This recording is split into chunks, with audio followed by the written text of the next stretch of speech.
बात 2017 की मई महीने की है, जब प्रचंड गर्मी पड़ती थी। उस समय सबके सर पर आईपीएल का खुमार चढ़ा रहता है।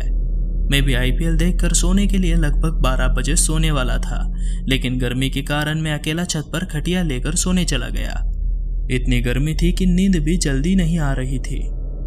रात को लगभग 1:30 से 2 बजे मुझे कुछ रोने की आवाज सुनाई दी। मुझे लगा कोई बच्चा रो रहा होगा, इसलिए पहले तो मैंने ध्यान नहीं दिया, लेकिन जब मैं पूरी तरह जाग गया मुझे आवाज जोर से सुनाई देने लगी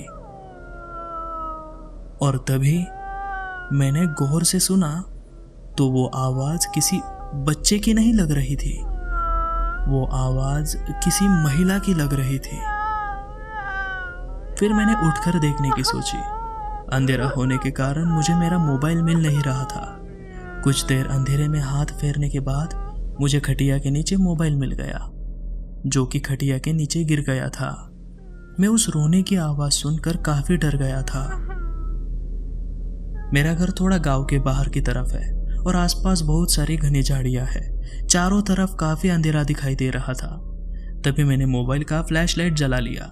उन झाड़ियों की तरफ जब देखने की कोशिश किया तो मुझे ज्यादा कुछ दिखाई नहीं दे रहा था, लेकिन जितना कुछ भी दिखाई दे रहा था वो काफी डरावना था।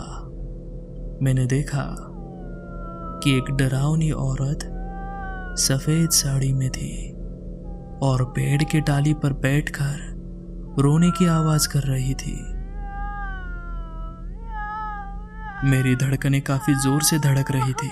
फिर मुझे ऐसा लगा कि वो मेरी तरफ घूर रही है।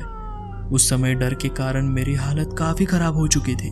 फिर मैं तेजी से नीचे अपने रूम की तरफ भागा और अपने रूम में जाकर दरवाजा और सारे खिड़की बंद कर दिया। फिर भी मुझे बहुत ज्यादा डर लग रहा था।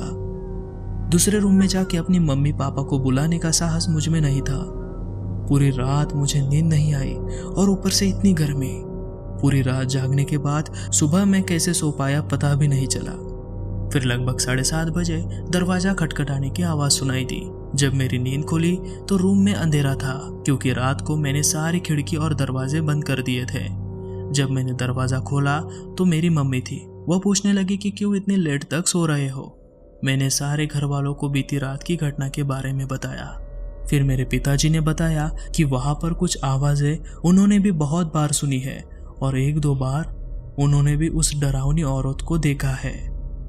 आज उस बात को 2 साल से भी ज्यादा हो चुके हैं, लेकिन अभी तक उस रात को मैं नहीं भुला पाया हूँ और उस दिन से मैं छत पर कभी भी नहीं सोता हूँ। यह थी मेरी कहानी। आशा करता हूँ कि आपको अच्छी लगी होगी। अगर आपके पास भी कुछ ऐसे डरावने किस्से हो तो हमें ज़रूर बताइए।